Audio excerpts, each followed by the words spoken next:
So first of all, I have to apologize because I never heard the piece and I don't know much about it. Maybe there's anything I should be aware of this piece, which I don't know.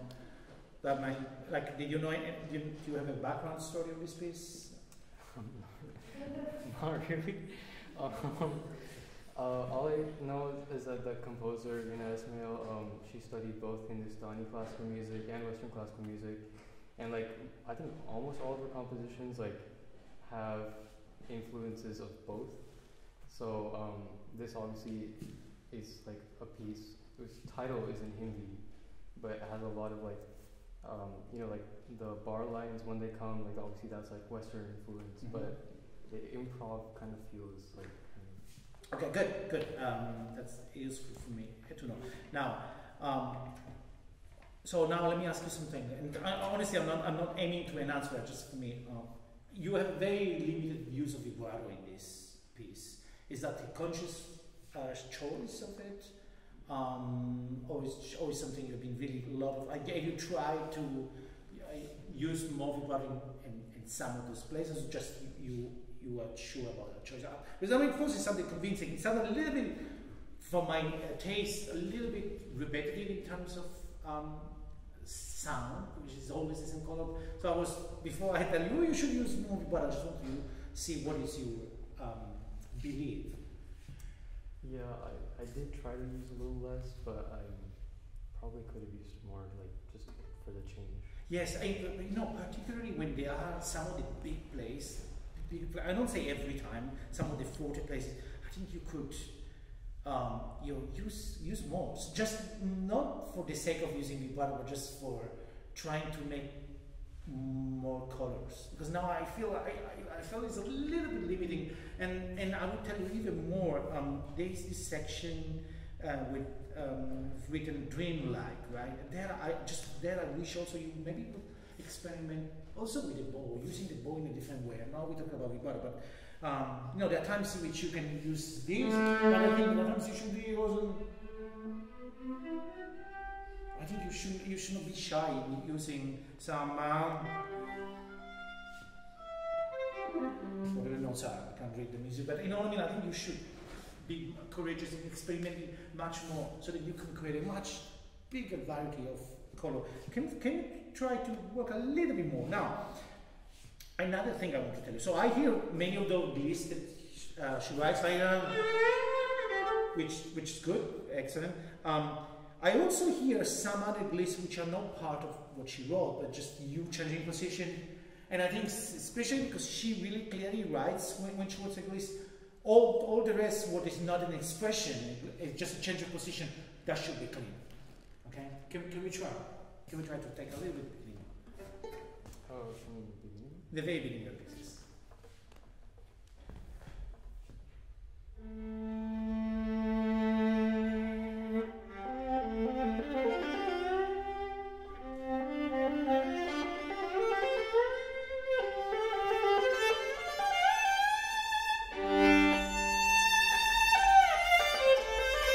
Good, very good. So when you go on, now you go on. I hear another glissando which is not really. There is one of the places you should try to play clearly. Anyway, good. Now I see you using much more vibrato, right? I don't really mean you should do that. I like you being.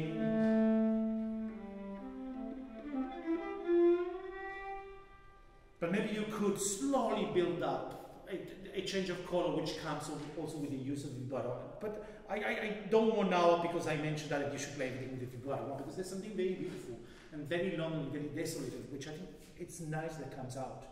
But perhaps, you know, once you get to about 4 and 5, there I think you could use definitely more expression, right? Once you get to the 4. Okay, try once more at the beginning. Tell me, what is the reference here? It says, from Haydn Quartet, start here. Can you explain that to me? Because I don't know. This is part of the 7 last words projects, like 7 last words of Haydn. Yeah. And so, yeah. And are those meant to be played together with Haydn 7 last words or not? It can be, yeah. Okay, like one piece and one piece, or like in between movements? Like it can be like played continuously, or you can just play like movement. Oh, cool. Yeah. That's such a nice thing. Try one more time. Good.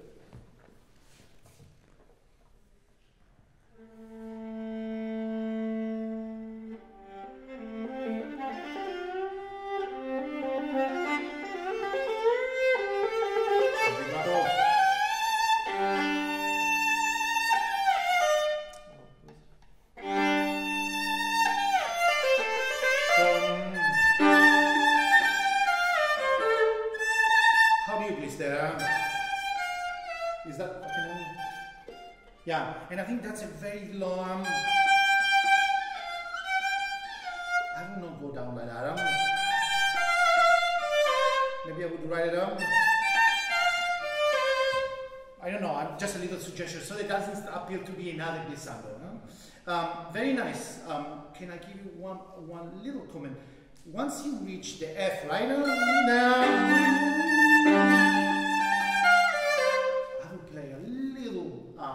More vibrant in the sound, and also definitely bigger sound-wise.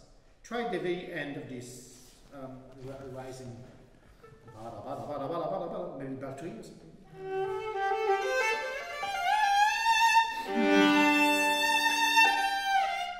You look at that graph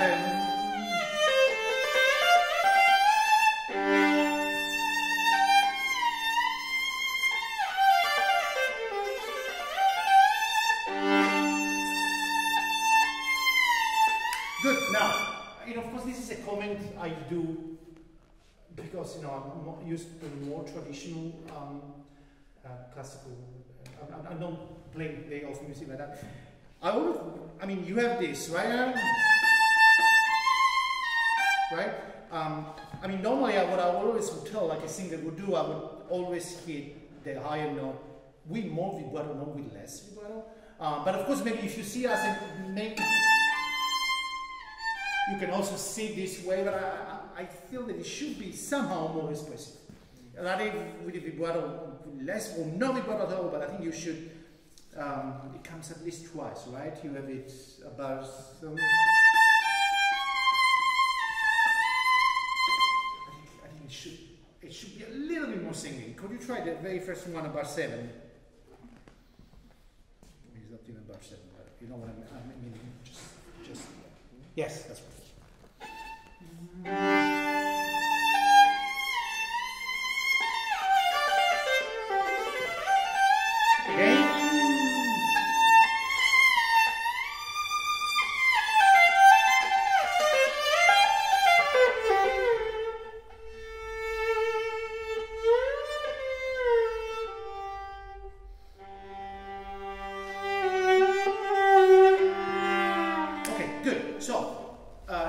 Recitativo, right? So what are you aiming to do there?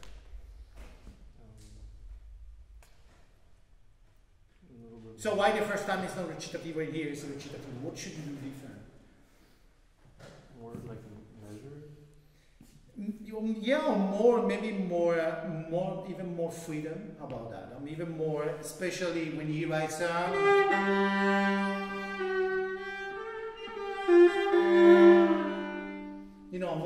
more filled, more speaking. Maybe that quality you could give more there. Otherwise, it sounds a bit like all what it came before. And I believe also maybe it should be slightly slower, just like that. Try once.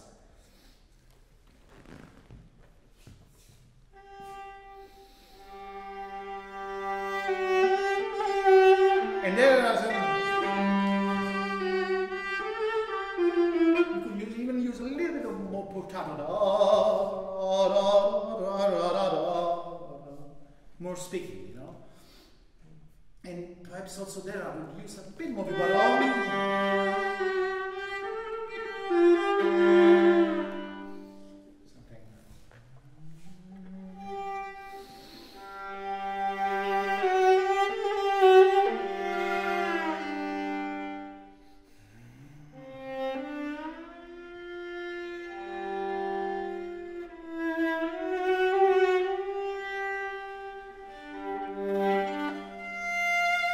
Good. Now, so basically she writes bar 17 dreamlike, right?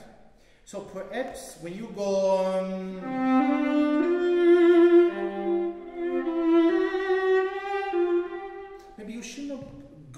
so much dynamically yet, so that you can have a much more clear cut when you write dreamlike piano. So try once more from the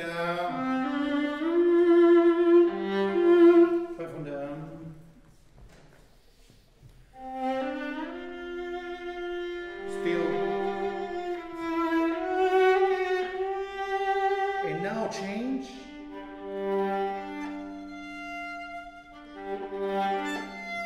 Good. Now, wow, very good, very good. Now, this dreamlike with this fast note, somehow it's hard for me to. I feel that I feel that it's very busy, you know, and somehow I can't really associate the word dreamlike being busy. So, there's any way you can maybe reduce the amount of bow you use for that figure, and maybe also that, like I mentioned before, you go. Whatever notes are, you know, something really, really very different sound-wise to what came before. Try. Maybe right from.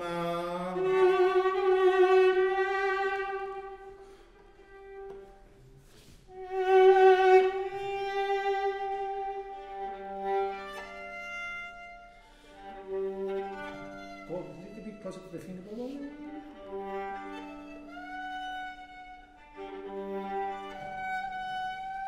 Nice.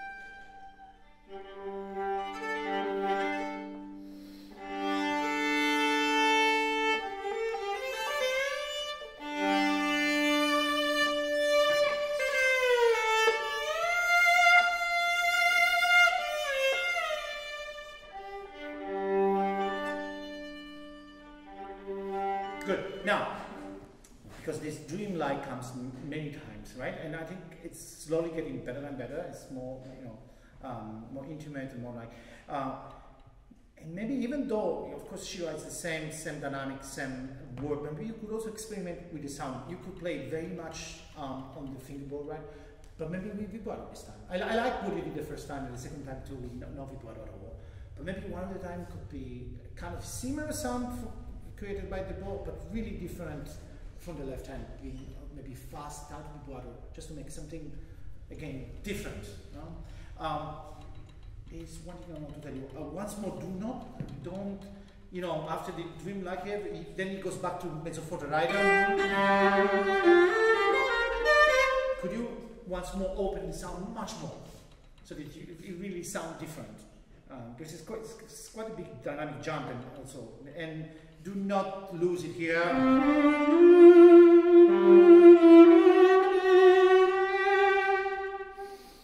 And actually, in fact, if you play with a little bit more intensity, you know, these little 3 bars that you're in between, then going back to a no vibrato completely is even more effective and even more interesting to listen to.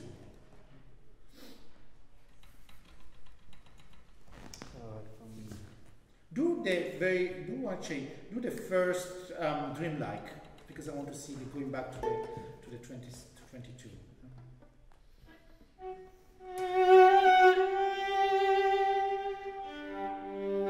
Fingerboards.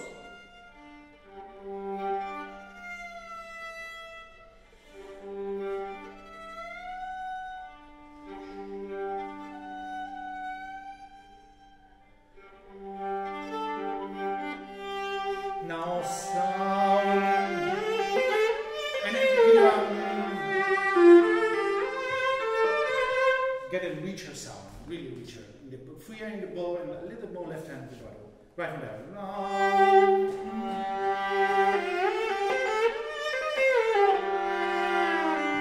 Sound still.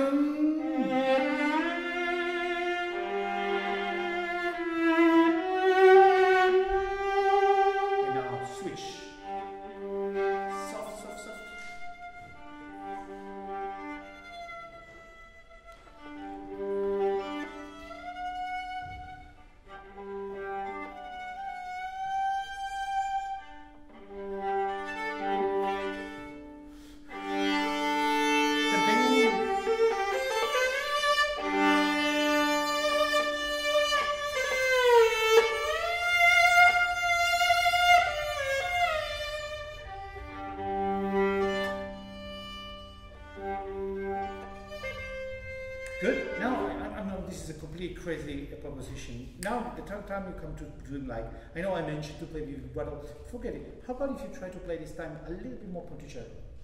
To get a little bit different sonority there. Could you try once more there? And once more, really open there.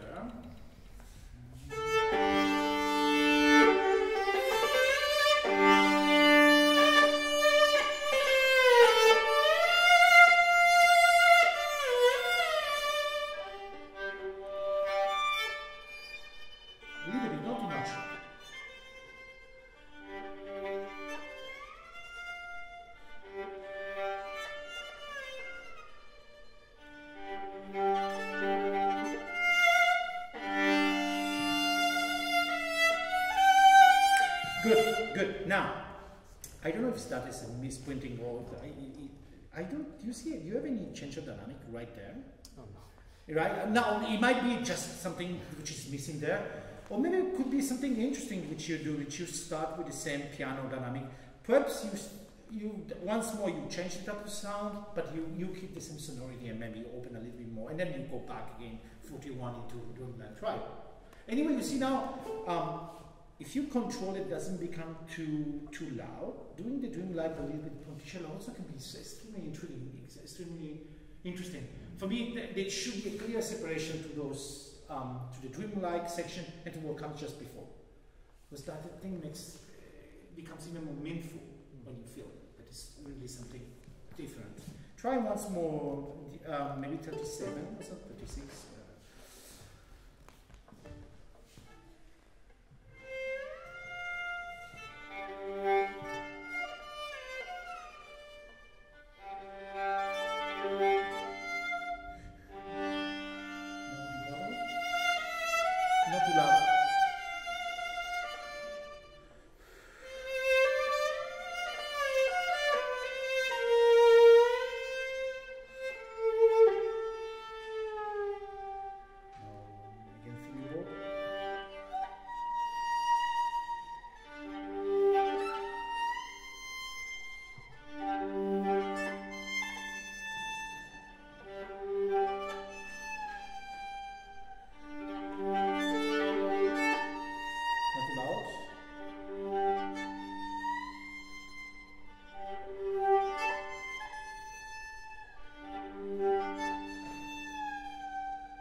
Be not particularly loud, but maybe once more a little bit more spoken.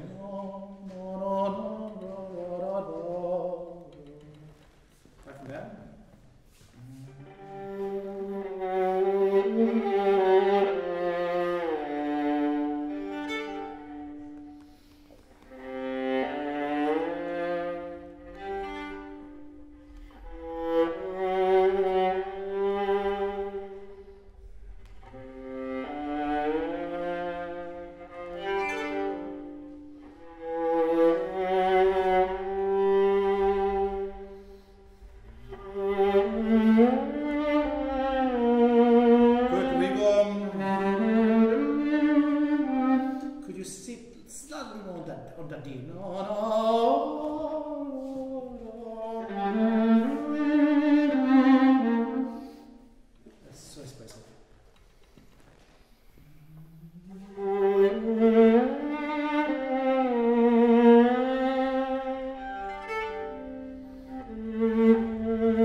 Well, very, very good. So you see, anything that can help you to bring out different and character, different colors, and any other ideas, and the more the piece is going to, bring lives. So I think you should not be, you should experiment. Maybe someone does suggest ahead. I don't know the piece, so I'm the worst person which should advise you right now to this. But I think you can still, every time you see new music, you just wonder how can I make this music more interesting? How can I make this music, as I say, more alive, more pleasant, more diverse. And since there are certain indication the composer gives, which shows quite a big range of different, I think you should explore. And remember, there's so much we can do using the bow in a certain way and the vibrato tool, and that we should use those tools as much as possible. Right? Thank you so much for that. Thank you.